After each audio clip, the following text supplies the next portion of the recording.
नमस्कार दोस्तों, एक बार फिर से मैं आनंद सर आपका स्वागत करता हूं मैथमेटिका के यूट्यूब चैनल पर। आज की हमारी चर्चा का विषय मित्रों इंटरमीडिएट सेकेंड ईयर से बड़ा ही जबरदस्त टॉपिक किरचॉफ नियम। काफी जबरदस्त हेडिंग है ये। इससे आगे के काफी सारे यंत्रों पर भी हम बातें कर पाएंगे, क्योंकि इसी आधार पर हम व्हीट स्टोन निकालेंगे और व्हीट स्टोन पर आधारित दो उपकरण हमारे सिलेबस के अंतर्गत आते हैं। तो आइए प्रारंभ करते हैं आज की हेडिंग किरचॉफ का नियम।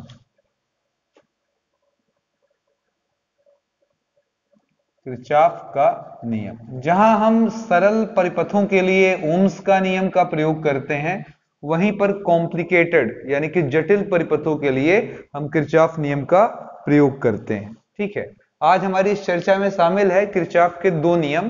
पहला नियम संधि नियम और दूसरा नियम हमारा लूप नियम पर आधारित है। तो आइए प्रारंभ करते हैं किरचॉफ का पहला नियम, ताकि हम जटिल परिपथों को आसानी से लगा सकें। तो आज की पहली हेडिंग हमारी है संधि नियम। ठीक है, क्या कहता है ये नियम?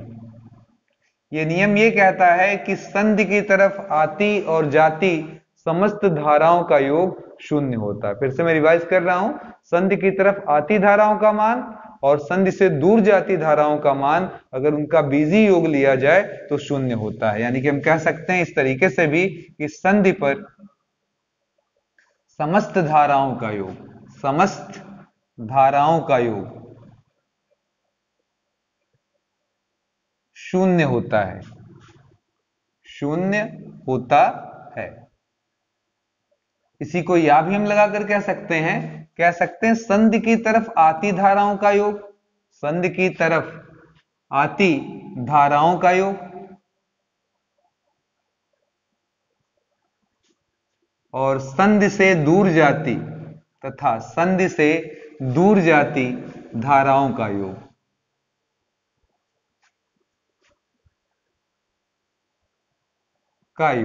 समान होता है। ये दोनों चीजें एक ही हैं, चाहे आप पहला बोलें स्टेटमेंट समान होता है, ये चाहे पहला आप स्टेटमेंट बोलें चाहे दूसरा, दोनों ही हमारे किरचॉफ के नियम को दर्शाते हैं। पहला संधि पर समस्त धाराओं का योग शून्य होगा, और जबकि दूसरा संधि की तरफ आती धाराएं और संधि से दूर जाती धाराएं का योग समान होगा। अब ये संधि का मतलब क्या होता है, इसे थोड़ा सा हम लोग समझ लें।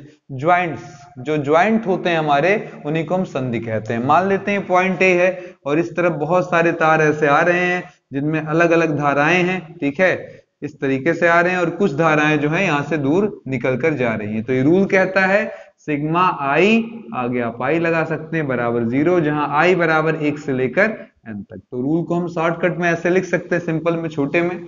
लेकिन अगर मुझे समझना है तो मैंने एक संधि ए ले लिया है जिसकी तरफ तीन धाराएं अलग अलग आ रही हैं, नाम दिया I1, I2, I3, और जो यहां से दूर जा रही हैं इसे I4 और I5। सिंपल कॉन्सेप्ट है, जो धाराएं आपकी तरफ आएंगी आपके मान को बढ़ाएंगे, जबकि जो धाराएं यहां से जाएंगी वो आपके मान को घटाएंगे। तो कन्वेंशन के हिसाब से संधि की तरफ आती धारा, संधि की तरफ आती धारा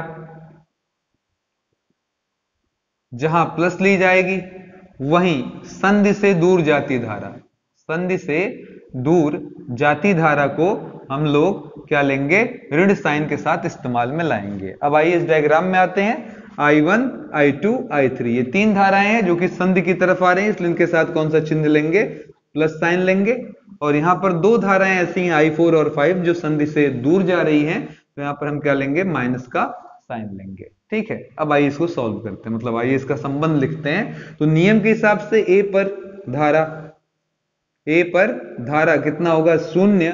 और ये कैसे मिलेगा, इन सभी को जोड़ने से, यानी कि I1 plus I2 plus I3 और आगे देखिए माइनस I4 और फिर माइनस I5, इन सभी को मिला देने पर 0। अब ये दोनों ऋण है मित्रों, प्लस और माइनस का गुणा माइनस आएगा, माइनस का पक्षांतर कर दीजिएगा, मिल जाएगा I1 plus I2 plus I3 बराबर I4 प्लस I5। अब आप यहां देख सकते हैं ये सभी वो धाराएं हैं जो संधि की तरफ आ रही हैं, और ये वो सब धाराएं हैं जो संधि से दूर जा रही हैं।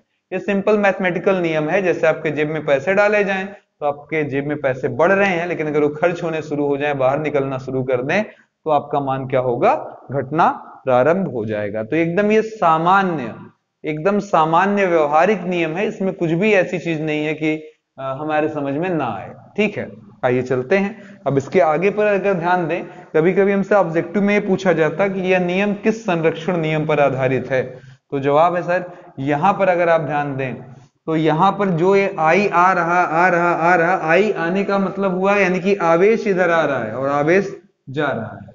आपने पढ़ा है आवेश संरक्षण नियम कि किसी निकाय पर प्रारंभ में और अंत में टोटल अगर हम सम करें आवेश तो हमें समान ही मिलेंगे। यहां पर ना तो पहले धारा थी और ना रह जाएगी, क्योंकि जितना आएगी उतना चली जाएगी। तो कभी कभी ये ऑब्जेक्टिव सवाल हमसे बनते हैं कि किरचॉफ का ये जो प्रथम नियम है, प्रथम नियम संधि नियम को कहते हैं किरचॉफ का, यह किस पर आधारित है, तो इसका जवाब सिंपली होगा कि सर किरचॉफ का नियम आवेश संरक्षण पर आधारित है। अंडरलाइन करिएगा, किरचॉफ का प्रथम नियम, किरचॉफ का प्रथम नियम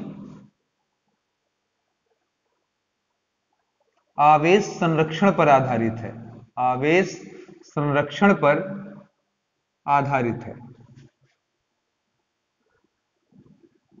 ठीक है, अब आइए कुछ न्यूमेरिकल देख लें, क्योंकि हमारे एनसीईआरटी ने इस पर कोई प्रॉब्लम्स नहीं दी हैं, पर हमारे बोर्ड्स में अदर कॉम्पिटिटिव एग्जाम्स में पूछे जाते हैं सवाल यहां से। तो बिना न्यूमेरिकल के तो फिजिक्स का मजा है नहीं मित्रों, तो न्यूमेरिकल लगा लिया जाए जरा यहां पर। आइए देखें, एक क्वेश्चन देखते हैं। हमारे पास पहला सवाल है, एक सिंपल सा क्वेश्चन है, बिल्कुल नॉर्मल सा।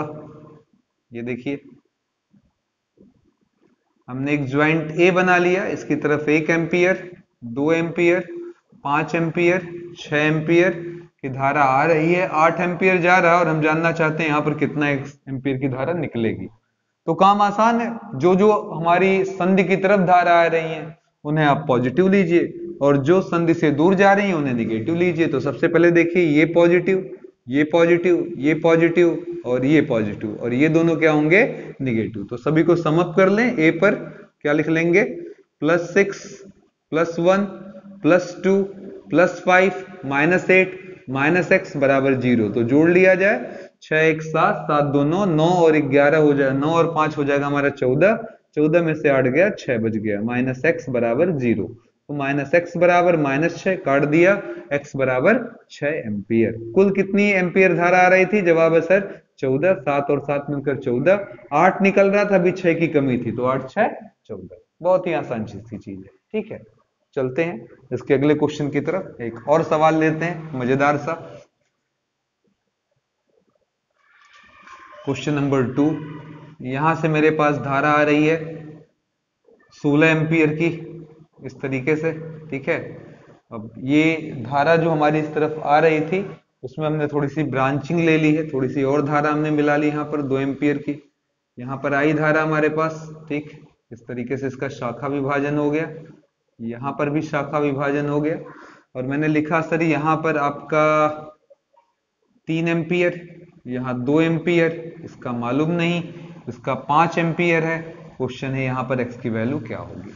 अब देखिए कितना आसान काम है, मुझे ये निकालना है। मैंने यहाँ पर थोड़ी सुविधा के लिए y नाम दे दिया, यहाँ z, ऑब्वियस धारा इस तरफ ऐसे आएगी। ठीक है, तो अब जरा पहले आप यहाँ आइए, अगर मैं संधि का नाम a दे दूं, इसे b दे दिया जाए और इसे c दे दिया जाए, तो a पर आप क्या बोल सकते हैं, कहेंगे सर 3 धाराएं हैं हमारी, एक आ रही है, ये भी आ रही है, दोनों पॉजिटिव, और जो बाहर जा रहा हूं नेगेटिव, यानी कि 16 + 2 ये प्लस में हुआ और ये y किस में हुआ, माइनस में, और इस संधि पर धारा का कुल मान 0। तो 16 2 18 -y बराबर 0, यानी कि -y बराबर -18। आंसर आ गया सर, y का मान है 18 एम्पियर।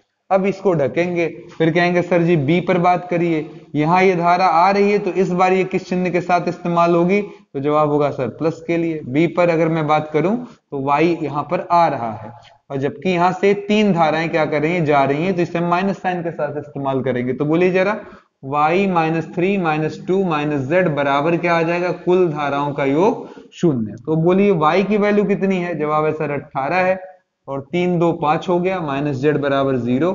18 में से 5 गया, बचा हमारे पास 13, 13 उधर जाएगा -13, तो आंसर आया z पर हो गया 13 एम्पियर। देखिए धीरे धीरे हमने हर जगह का निकाल दिया, निकालना तो मेन x है।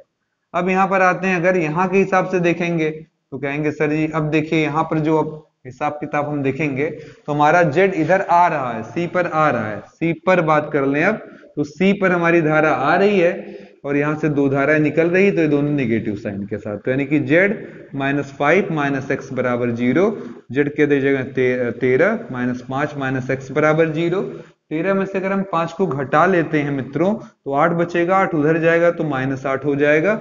अब ये दोनों कट गया तो x बराबर कितने के आ जाएगा, 8 के आ जाएगा। तो उम्मीद करते हैं समझ में आ गया होगा। इट एम्प्लाइज x बराबर हमारा कितना हो जाएगा, 8 एम्पियर। ठीक है, कोई डाउट? उम्मीद करता हूं किरचॉफ का ये पहला नियम आपको बहुत ही अच्छे तरीके से समझ में आ गया हो। आपके डाउट्स, प्रॉब्लम्स, इन सभी सवालों के साथ बड़े ही अच्छे तरीके से दूर हो गए हों। ठीक है, चलिए अब चलते हैं किरचॉफ के दूसरे नियम की तरफ।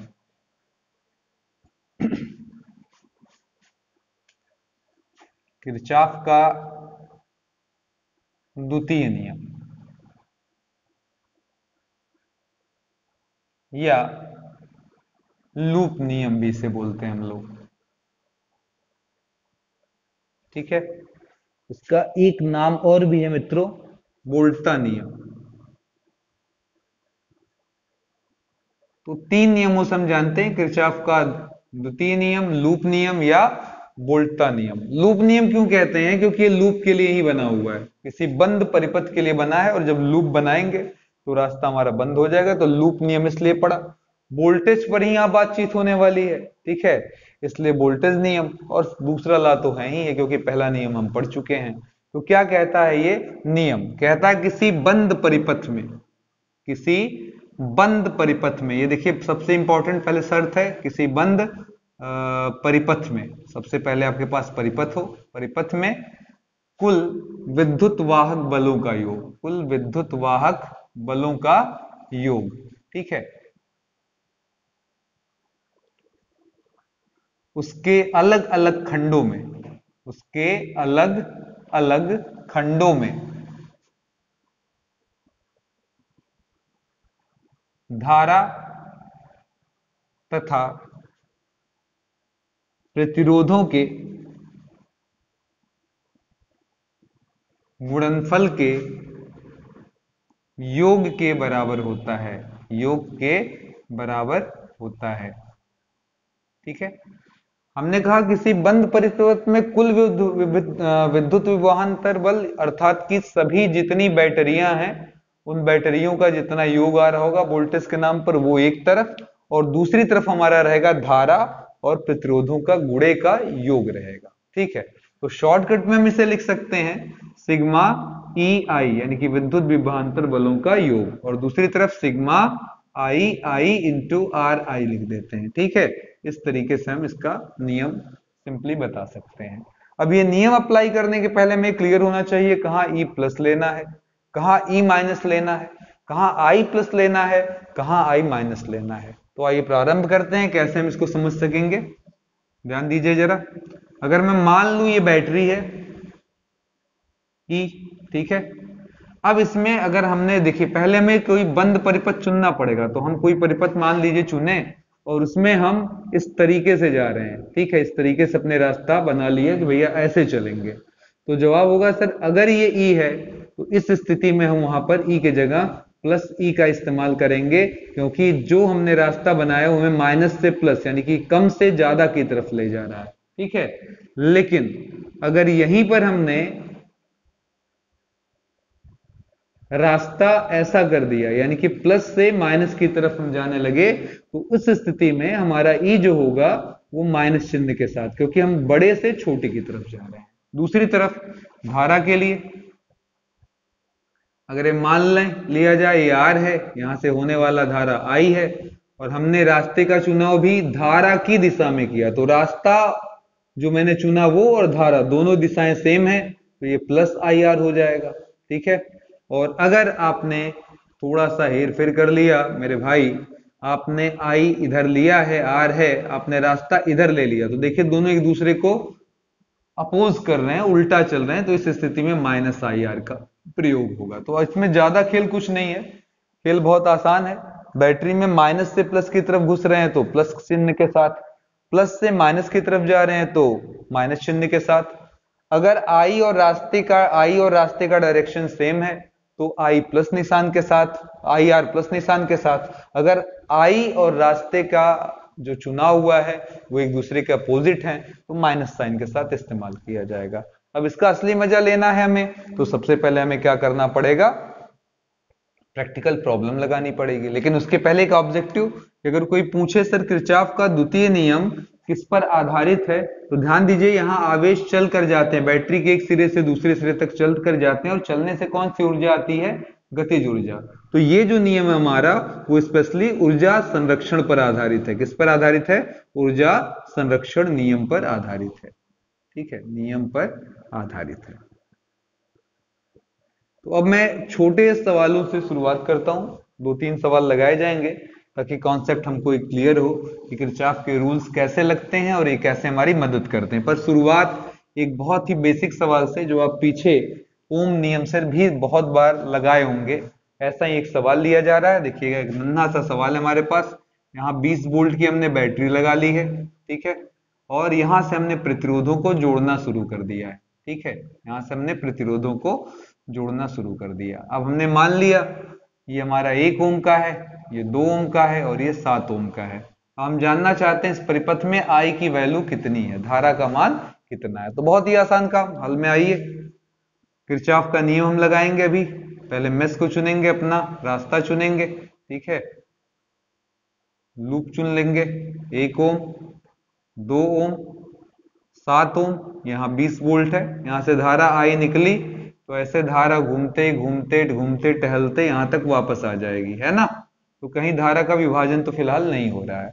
अब यहाँ रास्ता चुनना है तो कोई नाम दे दीजिए तो अच्छा, नहीं तो ऐसे लूप बनाइए और इसका नाम दे दीजिए कि लूप 1 है हमारे पास। ठीक है, और जहां जहां आपका सीध पड़ रहा है, ध्यान दीजिएगा, जैसे बैटरी पड़ रही जहां, वहां पर भी एक तीर लगा दीजिए, फिर हर प्रतिरोध के सामने एक एक तीर लगा दीजिए ताकि आपको क्लियर हो कि डायरेक्शन कैसा है। अब आइए जरा, अगर यहां पर मैं देखा जाए यहां पर, तो हम देखेंगे कि यहां पर हमारा माइनस से प्लस की तरफ जा रहा है ना। बैटरी में हमारा जो ये रास्ता है वो माइनस से प्लस की तरफ ले जा रहा है, तो एक तरफ तो हमें बैटरी ही लिखना है, तो एक ही बैटरी है सिंगल, यहाँ 20 लगा दिया। अब यहां पर आते हैं, यहाँ देखिए धारा आई है और प्रतिरोध 1 ओम है। इन दोनों का डायरेक्शन आप देख सकते हैं बिल्कुल एक ही डायरेक्शन में है, इसलिए दूसरी तरफ ये I इंटू आर, यानी कि I इंटू 1 के नाम से लग जाएगा। यहां देखिए इन दोनों में भी धाराओं का मान क्या है, समान, सॉरी एक ही दिशा में धारा और रास्ता, तो इसलिए यहां भी हम क्या यूज करेंगे, I गुणे 2। यहां भी देखिए दोनों का डायरेक्शन सेम है, तो I गुणे 7। अब आराम से आप निकाल सकते हैं, 7 2 9 1 10 I, तो 20 बराबर 10 I, 0 0 काट दीजिए, I बराबर क्या लिखा जा सकता है, 2 एम्पियर। मुझे लगता है ये काफी आसान आपको लगा होगा। ठीक है, चलिए अगले क्वेश्चन की तरफ चलते हैं।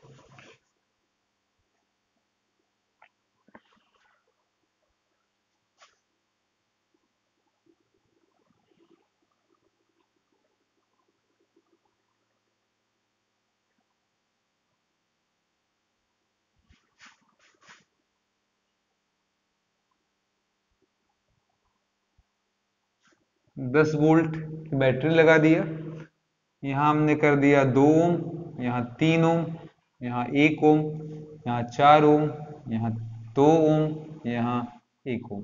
ठीक है, अब पूछा भैया I1 I2 बताइए। I1 I2 मतलब इस पहले सेक्शन में कितना, उधर कितना, या हर ब्रांच में कितनी धारा बह रही है। तो काम आसान है, देखिए पहले आप यहाँ से क्या निकालेंगे, I निकालेंगे, I ऐसे ऐसे ऐसे यहाँ तक I आएगा। अब ये 2 पार्ट में बट रहा है, एक उधर और एक इधर, तो हम अगर इधर मान लेते हैं I2 तो उधर हो जाएगा I3। अब जरा ध्यान दीजिए, I3 को हम और भी कुछ लिख सकते हैं, I में से ही तो ये दोनों निकल रहे हैं, I2 और I3, तो अगर इधर I2 निकल गया तो I में से I2 निकालने के बाद जो बचेगा वही तो I3 हुआ, तो यहाँ I माइनस I2 लिखा जा सकता है। अब ये I माइनस I2 या I3 ऐसे होते होते होते इस बार हमारा निकल जा रहा है। मैं I3 जानबूझकर लिख रहे हैं ताकि आपके लिए समझाना आसान हो। उधर देखिए अब तरफ से नीचे की तरफ हमारा करंट आ रहा है, यहाँ पर ये दोनों मिलेंगे, यानी कि I2 और I3 की मुलाकात होगी। I2 और I3 की मुलाकात से फिर से क्या पैदा हो जाएगा, I।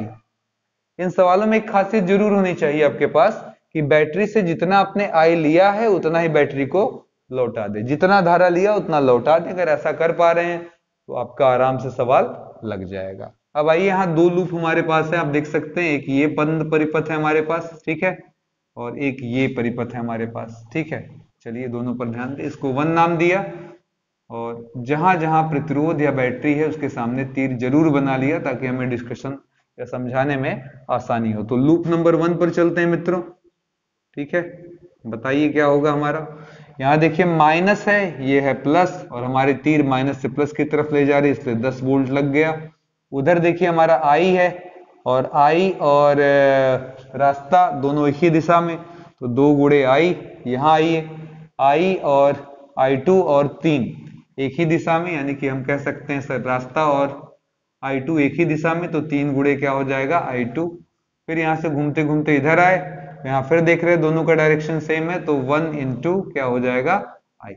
ठीक है, अब इसको आप लिखना चाहें तो लिख सकते हैं 3 2 1 3, 3I प्लस 3I2 बराबर क्या हो जाएगा, इक्वेशन नंबर हमारा 1। ठीक है, यहां चलते हैं दूसरे वाले में, सेकंड वाले में एक चक्कर मार लेते हैं हम लोग, देखते हैं यहां क्या होता है। तो आइए देखें, यहां पर एक मैंने तीर बनाया, एक तीर यहां पर, एक तीर यहां पर, एक तीर यहां पर। अभी एक दिलचस्प बात ये, लूप नंबर 2 में एक भी कोई बैटरी नहीं है, यानी कि बैटरी से हमें कुछ फायदा नहीं मिलने वाला, वहां 0 लिख लेंगे। आगे बढ़ते हैं, यहाँ आइए देखिए I3 का गुणा किससे होगा, 4 से, वो भी प्लस निशान के साथ, क्योंकि दोनों का डायरेक्शन क्या है, सेम है। तो I माइनस I2 इंटू 4। यहां भी देखिएगा जरा, इन दोनों का भी डायरेक्शन क्या है, सेम है, तो हम लिख सकते हैं 2 गुणे I माइनस I2। यहां भी देखिए दोनों का डायरेक्शन सेम है, तो यहां पर हो जाएगा हमारा 1 इंटू I माइनस I2। ठीक है, और लास्ट में यहां आते हैं, तो इस बार पहली बार ऐसा हो रहा है सवाल में कि हमारा डायरेक्शन उल्टा I के केस में, तो यहां पर क्या लगाएंगे, -3 इंटू I2। ठीक है, अब इसको ओपन कर देंगे तो हमें सारे आंसर मिलना प्रारंभ हो जाएंगे। तो जरा बताइए क्या करना हमको। तो जवाब होगा सर 0 बराबर 4I minus 4I2 plus 2I minus 2I2 plus I। ठीक है, माइनस I2 माइनस 3I2। अब जरा खोज लीजिए I कहाँ कहाँ है, 1 2 3, 3 जगह I है, 4 में से 2 गया, सॉरी 4 2 6, 6 1 7, 7I। आगे बढ़ते हैं, I2 देखते हैं, 4 2 6 1 7 7 3 10, माइनस 10 I2। ये हो गया हमारे इक्वेशन नंबर 2। अब आपके पास चूंकि आराम से 2 समीकरण आ चुके हैं, तो इन्हें मिलाकर हल करने से आपको I1 और I2 की वैल्यू मिल जाएगी। तो आइए जरा देख लेते हैं कितना आएगा। तो जवाब होगा सर पहला हमारा है 3I प्लस 3I2 बराबर 10, और दूसरा निकल कर आया हमारा 7I माइनस 10I2 बराबर 0। अब इनको सॉल्व ही करना है और कुछ खास बात नहीं है, तो ऊपर या नीचे में से कुछ भी चुनाव कर लीजिए, किसी को भी काटने पीटने की व्यवस्था बना लीजिए। ये क्वेश्चन नंबर आपका 1 रहा, ये क्वेश्चन नंबर 2। वहां 10 का गुणा, यहाँ 3 का, तो 10 तिहाई 30, 3 दहा में 30 कट जाएगा, 7 त्रिक 21 और 30, 21 और 30 हो जाएगा 51, और इधर आएगा 10 दहा में 100, नीचे 0 आएगा, 3 का गुणा होने से कोई फर्क है नहीं। I बराबर 100 बटा क्या हो जाएगा, 51 एम्पियर। अब ये मान आप 1 में या 2 में किसी में भी रख लें, सर 2 से 7I माइनस 10I2 बराबर 0, इसलिए माइनस 10I2 बराबर 7I, या माइनस 7I, ये माइनस माइनस कट गया, 10I2 बराबर 7I का मतलब हुआ 100 बटा 51, तो एक 0 से 0 कट गया, I2 बराबर 70 बटा 51 एम्पियर। ठीक है, इस तरीके से आ गया। अब एक ही सवाल हमारे एनसीईआरटी में है, उसे पहले हम लोग सॉल्व कर लें। ठीक है, इक्वेशन देंगे, सॉल्व पूरा नहीं करेंगे मित्रों, इक्वेशन देकर आपको विराम लगा देंगे। जरा देखते हैं, एनसीईआरटी से प्रॉब्लम संख्या है ये हमारी 39। ठीक है, देखते हैं क्या दिया हुआ है हमें, 3.9, सॉरी एक हमको नेटवर्क दिया हुआ है, क्योंकि यहीं से जो हम प्रॉब्लम फेस करेंगे तो देखेंगे कि ये काफी कॉम्प्लिकेटेड हो रहा है, तो आगे चलकर इसी तरीके के सर्किट पर हम व्हीट स्टोन की भी चर्चा करेंगे। तो ये हमारे पास है 10 ओम, यहाँ है 5 ओम, यहाँ है 5 ओम, यहाँ है 5 ओम, यहाँ भी है 10 ओम। ठीक है, नाम दे दिया गया A B C और D। इसको लाकर नीचे 10 ओम, आगे बढ़ते हैं, प्लस और माइनस यहां से लाकर फिर मिला दिया।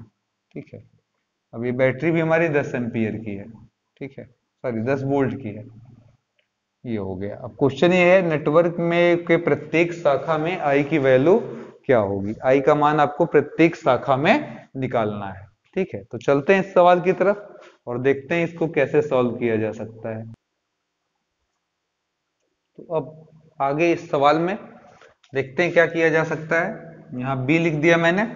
यहां से धारा आई आया और आई दो शाखाओं में बढ़ गया, I1 और I2। अब यहां तक I1 आएगा, फिर ये दो पार्ट में बटेगा। मान लेते हैं ये I3, तो उधर कितना, अभी भी थोड़ी देर पहले समझाया कि जितना इधर आएगा उतना इसमें से निकाल लें, जो बचा उधर जाएगा। तो I1 माइनस यहाँ क्या लिखा जा सकता, I3। ठीक है, ये हो गया। अब इधर देखिए ये I2 यहां तक आया और फिर I2 देखिए उधर से I3 आ रहा है, तो मैं कोई व्यवधान नहीं डालूंगा। ये I2 और I3 आपस में क्या करेंगे, मिलेंगे और यहां से मिलकर चले जाएंगे। तो यहाँ पर हमारा हो गया I2, ऊपर से I3 आया तो ये हो जाएगा I2 प्लस I3। ठीक, तो हमारे पास कहानी में ट्विस्ट है। हमारे पास लूप से, वेरिएबल से, क्या क्या वेरिएबल हैं, I एक वेरिएबल, I1 दूसरा, I2 तीसरा, I3 चौथा। ठीक है, चार वेरिएबल, चार इक्वेशन कम से कम हमको हमारे पास हों तो हम आराम से सवाल को लगा सकते हैं। ठीक है, अब यहां पर एक चीज है कि चार वेरिएबल को तीन बना सकते हैं। कैसे, क्योंकि यहां पर आई दो पार्ट में बटा है, तो ये इक्वेशन तो शुरू में ही हो गया, आई बराबर I1 प्लस I2। बाकी तीन अन्य इक्वेशन के लिए हम इस लूप में टहल लेते हैं, इस लूप में टहल लेते हैं। ठीक है, पहले में और दूसरे में। ठीक है, तो पहले वाले में आइए टहलते हैं, देखें क्या है खासियत। यहाँ पर देखिएगा पहले लूप में कोई बैटरी नहीं है, इसलिए इधर तो 0 हो गया। आगे देखिए क्या हो जाएगा, अगर हम यहाँ गौर करें तो 10 ये जो I1 है वो परिपथ की दिशा में है, जैसा हमने लूप चुना उसकी दिशा में है, तो 10 गुणे I1। यहाँ आते हैं, देखिएगा यहाँ भी स्थिति वही बन रही है, इन दोनों का डायरेक्शन सेम है, तो धन 5 गुणे I3।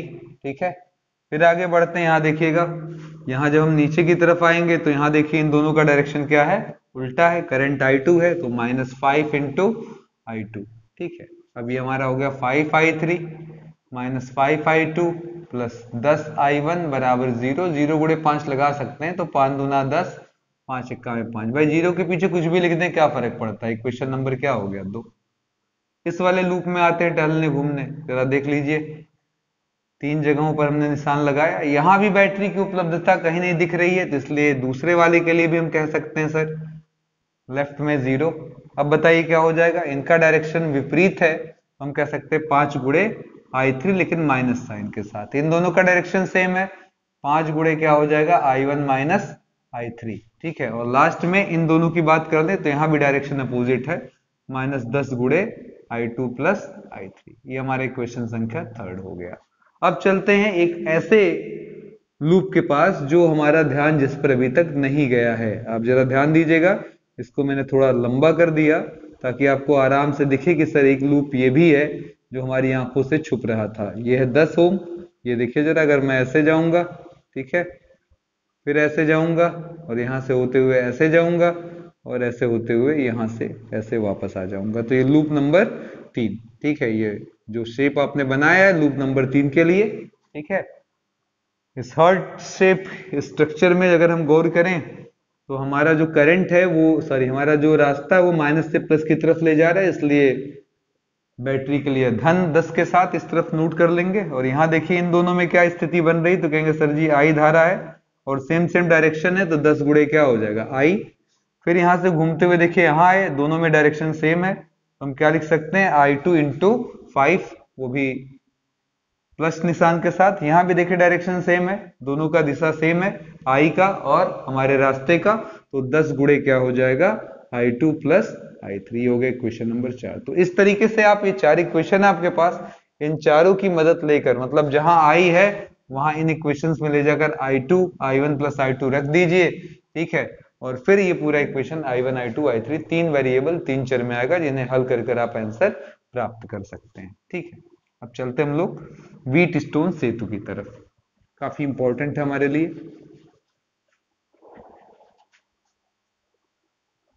अगली हेडिंग है हमारी, और काफी यंत्र इस पर जो हमारे वो आधारित है।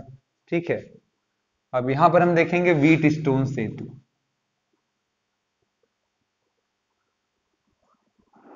ये देने वाले वैज्ञानिक का नाम सर चार्ल्स व्हीटस्टोन, ठीक है, इंग्लैंड के एक महान वैज्ञानिक जिन्होंने चार प्रतिरोधों का प्रयोग करके एक ऐसे परिपथ का निर्माण किया जिसमें अज्ञात प्रतिरोध यानी कि उन चार के उपयोग में ही अज्ञात प्रतिरोध का मान आराम से निकाला जा सके। फिर से मैं कह रहा हूं, ये एक इंग्लैंड के वैज्ञानिक थे सर चार्ल्स व्हीटस्टोन, जिन्होंने चार प्रतिरोधों का उपयोग किया और उनकी सहायता से अज्ञात प्रतिरोध को ज्ञात करने का एक अच्छा माध्यम उनको दिया। ठीक है, उनकी कुछ शर्तें थी, नियम थी, उन्हें आइए देख लेते हैं। उनके हिसाब से उनका सर्किट इस शेप में है, जैसा अभी आपने थोड़ी देर पहले सवाल लगाया। ठीक है, वो चार प्रतिरोध इस प्रकार लगे हैं। ठीक है, किसी चतुर्भुज की भुजाओं के अनुगत लगे हैं, ए बी सी और डी। ठीक है, और इसे लाकर इन्होंने अपना जिससे जोड़ना है जोड़ दीजिए बैटरी से। ठीक है, इसको जोड़ दिया गया। अब उन्होंने ये कहा कि अगर इसका नाम R1 है, इसका नाम R2 है, इसका नाम R3 है, इसका नाम R4 है, तो यदि R1 बाई R3 बराबर R2 बाई R4 ये अनुपात बराबर हो, तो अब यहां पर देखिएगा, अगर आपने कोई गैल्वेनोमीटर लगा दिया तो ये रीड करेगा 0 रीडिंग, ये बताएगा I का मान इसमें क्या है 0। तो यहां पर कहेंगे तो BD में बहने वाली धारा 0 होगी। अब देखिए यहां पर न्यूमेरिकल लगाने के लिए मैं थोड़ा सा अप्रोच बना दूंगा। यहां पर एक मैंने जानबूझकर प्रतिरोध लगा दूंगा ताकि आपको न्यूमेरिकल फॉर्म में इसी फॉर्मेट में सवाल हमको मिलते हैं। ठीक है, तो अब चलते हैं, इसके ऊपर चर्चा करते हैं हम लोग। ठीक है, कैसे हम इसको सॉल्व कर सकते हैं। तो हमेशा की तरह देखिएगा, यहाँ पर हमसे पूछा जाता है कि ओम्स नियम की शर्तों का निगमन करो। शर्त जो है ये कैसे आया ये बताओ। ठीक है, यानी कि हम ये कंडीशन ले सकते हैं कि BD में बहने वाली धारा मान लिया जाए 0 है। अब उसी की मदद लेकर हमें R1 बाई R3 बराबर R2 बाई R4 दिखाना है। तो आइए मित्रों यहाँ पर टहल लेते हैं, घूम लेते हैं। ठीक है, इस तरीके से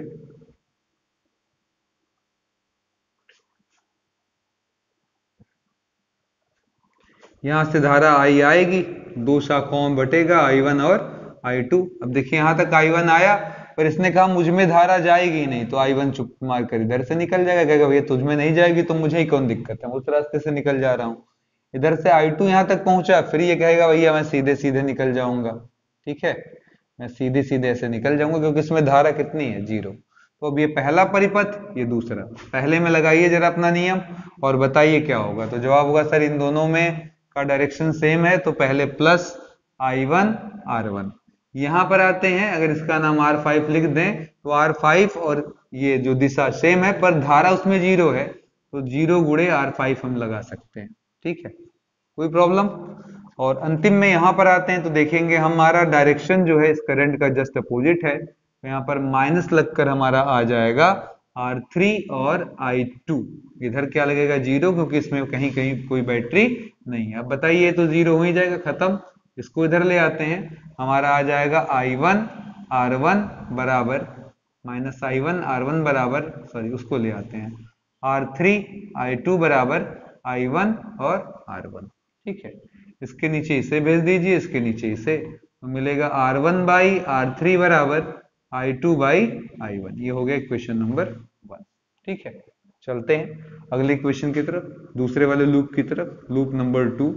यहां भी देखिए हम घूमने जा रहे हैं, तो यहां पर हम देख रहे हैं सर ये और ये अपोजिट डायरेक्शन, इसमें कोई बैटरी नहीं तो 0 लगा देना पहले ही प्रारंभ में ही। अब यहां पर देखिए क्या है क्या नहीं है, तो लेकिन हम कहेंगे सर R5 इंटू 0 लगा देना, इसका कोई मतलब है नहीं। तो यहां पर आते हैं, देखिए इन दोनों का डायरेक्शन सेम है, क्या लगा देंगे प्लस I1 R2, और इन दोनों का डायरेक्शन अपोजिट है इसलिए लग जाएगा माइनस I2 और R4। अब इसे आप चाहें इधर ले आए तो I1 R2 बराबर minus I2 R4, minus minus cut गया। हम देख रहे हैं यहां पर हम क्या कर सकते हैं, इसे इसके नीचे ये ले आए, इसके नीचे ये ले जाए, तो हमारा आ जाएगा R2 बाई R4 बराबर I2 by I1, equation number 2। आप देख सकते हैं दोनों का बायां पक्ष क्या है हमारा बराबर दिख रहा होगा, है ना। सॉरी, दोनों का बायां पक्ष नहीं, इसका बायां उसका दाहिना बराबर। तो 1 तथा 2 से हम लोग क्या कह सकते हैं, 1 तथा 2 से, चूंकि सर एक पक्ष बराबर है तो दूसरा भी बराबर हो जाना है, यानी कि R1 बाई R3 बराबर R2/R4। ये बहुत ही इजी हो गया कंडीशन निकालना। ठीक है, अब इस पर आधारित कुछ न्यूमेरिकल हम लोग लगाएंगे और देखेंगे कि हमें क्या फील होता है इस सवाल में, इसके सवालों में। ठीक है, बहुत ही अच्छी सी कंडीशन है कि अगर पहले आप देख लें इनका और इनका अनुपात बराबर आ रहा हो, तो अगर यहाँ कोई प्रतिरोध लगा भी हो तो उसको ऐसे उड़ा दीजिए, डस्टर लेकर मिटा दीजिए, क्योंकि उसका रहना बेकार है, क्योंकि उससे कोई धारा होकर जाने वाली नहीं है। तो इसी कॉन्सेप्ट पर चलिए अगला सवाल लगाते हैं।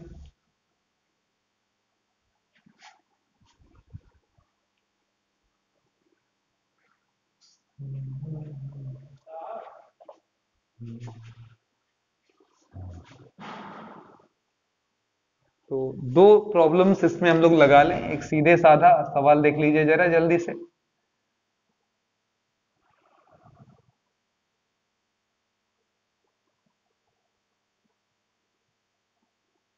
तीन ओम, 6 ओम, 4 ओम, 8 ओम और ये सीधा यहां पर लिख दिया 5 ओम। अब आप यहां देख सकते हैं ये उसी फॉर्मेट में, अगर आप इसको पकड़कर ऐसे खींच दें, आइए मैं पकड़ूं इसको, अगर नाम दे दें A B C D, ठीक है, D E और F। अब इसको मैं पकड़ कर अगर ऐसे खींच दूं तो आप देख सकते हैं बीच में एक आ जाएगा BD, और इधर देखिए क्या है, A से कौन जुड़ा हुआ है, B। इधर देखिए जरा A से क्या जुड़ा है, B। ठीक है, ये देखिए A से B जुड़ा है 3 ओम का, और B से C जुड़ा हुआ है कितने ओम का, 4 ओम का। ठीक है, फिर यहाँ पर देखिए जरा 6 ओम का यहाँ पर है हमारे पास कौन, A से E जुड़ा हुआ है। ठीक है, उसी को E को आप D भी कह सकते हैं। ठीक है, A से D इस ब्रांच के नाम पर, बल्कि हटा ही दे नाम। A से देखिएगा यहाँ पर A है हमारा, A से क्या है, D है, A से B है, तो देखिए A से B और A से D जुड़ा है। फिर देखिए यहाँ पर आपका पॉइंट C है, B C से जुड़ा है, बिल्कुल B C से जुड़ा है, जुड़ गया सर, और C से D जुड़ा है, तो लाइए इसको जोड़ दिया जाए, ये हो गया हमारा 8 ओम, और बीच में BD से ये हो गया हमारा 5 ओम। ठीक है, अब ये डायग्राम हमारा है, देखिए बिल्कुल इक्विवेलेंट टू व्हीटस्टोन ब्रिज। ठीक है, यानी कि व्हीटस्टोन सेतु। 3/6 का अनुपात अगर लेते हैं तो 1/2 आएगा, और अगर 4/8 लेते हैं तब भी हमारा 1/2 आएगा। दोनों स्थिति में 1/2 होने के नाते ये बीच वाला प्रतिरोध मेरे लिए बेकार हो चुका है। तो अगर यहाँ से धारा I आया तो यहाँ से I1, यहाँ से I2, अब ये सीधे होते होते इस पार से इस पार निकल जाएगा, इधर I2 होते होते इस पार से उस पार निकल जाएगा। ठीक है, अब बताइए, चूंकि दोनों में हमारे पास प्रतिरोध समान है, इसलिए R बराबर 3-4, ठीक है, R1 बराबर 3-4 यानी कि 7 ओम। ठीक है, और इधर आइए देखिए, यहां पर भी हम कह सकते हैं दोनों में धारा समान, इसलिए सर ये भी हो गया R2 बराबर 8-6 यानी कि 14 ओम। ठीक है, अब इन दोनों का इक्विवेलेंट डायग्राम अगला, यानी कि ऊपर हमारा 7 ओम और नीचे हमारा कितना लगाया जा सकता है, 6, 8, 14 ओम। ठीक है, अब बताइए इसका इक्विवेलेंट परिणामी, तो जवाब होगा सर 1/R बराबर 1/7 प्लस 1/14। 7 और 14 का लसापा 14, 7 दूना 14, 14 एकम 14, उल्टेंगे तो 14/3 हो जाएगा। ठीक है, इतना ओम आ गया। अब इसी लॉजिक पर देखिए अगला सवाल लगाएंगे तो आपको बहुत ही मजा आने वाला है। नेक्स्ट क्वेश्चन बहुत सारे एग्जाम्स में, हमारे बोर्ड में बहुत बार ये पूछा गया, तो इस सवाल को जरा लिख लीजिएगा। क्या लिखा हुआ इस तरीके से, यहाँ पॉइंट ए बनाया है, यहाँ पर x, यहाँ पर मैंने नाम कुछ नहीं दिया, यहाँ पर है हमारे पास r है, फिर ये r जाकर जुड़ा हुआ है कहीं बीच में इस तरीके से। ठीक, और फिर यहाँ पर इस तरीके से हर जगह R R R R R लिखा हुआ, और इसका इक्विवेलेंट तुल्य प्रतिरोध जानना चाहता है ये। तो आइए ध्यान दीजिए आप, अगर हम इस सवाल पर आए तो थोड़ा सा नामकरण बढ़ा लेते हैं। यहाँ पर हम नाम दे देते हैं B, ठीक है, यहाँ नाम दे देते हैं हम C, ठीक है, और यहाँ नाम दे देते हैं हम D। ठीक है, अब बताइए जरा ध्यान से, A से B जुड़ा हुआ है, A शाखा से B जुड़ा हुआ है, ठीक है, इस पर R मैंने लिख दिया, और B से जुड़ा हुआ है C, ये देखिए B से जुड़ा हुआ है C। ठीक, फिर बोलिए A से जुड़ा हुआ है D, तो यहाँ C हो ही गया, A से ले जाकर यहाँ जोड़ दिए क्या, D। ठीक है, A से D। ठीक, और D और BD आपस में जुड़े हैं, देखिए D और BD आपस में जुड़े हुए हैं, B और D आपस में, फिर D से C भी जुड़ा है, तो डी से सी भी जुड़ा है, ठीक है, ये भी आर का। एकदम वैसा ही कुछ सवाल आपके सामने आ चुका है। अब आप देख सकते हैं अगर इनका रेशियो ले लें तो आर बाई आर, उधर भी रेशियो ले लें तो आर बाई आर, कट कर कितने के बराबर आ जाएगा 1 के, यानी कि रेशियो बराबर है।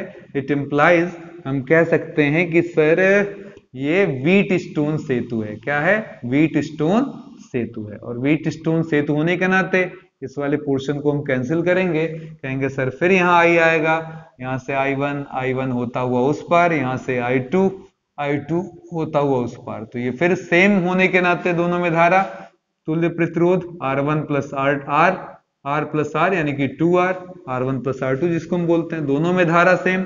फिर हम कहेंगे सर यहाँ भी तुल्य प्रतिरोध R2 बराबर R प्लस R यानी कि 2R। तो इंप्लाइज लगाया और अंतिम पड़ाव हमारा, कहेंगे सर जी ऊपर भी 2R और नीचे भी 2R, ये इक्विवेलेंट रेजिस्टेंस हमारे पास। इसका अब निकालना है तो कह देंगे सर 1 बाई आर डैश बराबर, दोनों को जोड़ लेना है, समांतर क्रम है, समांतर क्रम में formula 1 by R1 plus 1 by R2, 2 times 1 by 2R cut गया, इसको उल्टेंगे ये भी पलट जाएगा, तो R डैश बराबर। उम्मीद करते हैं व्हीट स्टोन सेतु, किरचॉफ का ये नियम, जबरदस्त नियम आपको बहुत पसंद आए और आपकी जबरदस्त कमेंट आए, ताकि हमें प्रोत्साहन मिल सके अगले वीडियोस को बनाने में। वैसे मुझे पूरा उम्मीद है, मैंने आपको इजीएस्ट वे में इसे समझाने का प्रयास किया है, इसलिए आपके प्यारी कमेंट्स का और बहुत सारी कमेंट्स का मैं उम्मीद और इच्छा रखता हूं, क्योंकि ये चैनल आपका है, इसका विकास या वृद्धि आपके हाथों में है, मेरे हाथों में नहीं है। मैं केवल वीडियोस बना सकता हूं, अच्छा प्रयास कर सकता हूं, पर इसे प्रमोट करना या बर्बाद करना ये आपके हाथ में है। तो धन्यवाद, इसी के साथ फिर मिलेंगे अगले वीडियोस में, तब तक के लिए मुझे दे इजाजत। जय हिंद, जय भारत।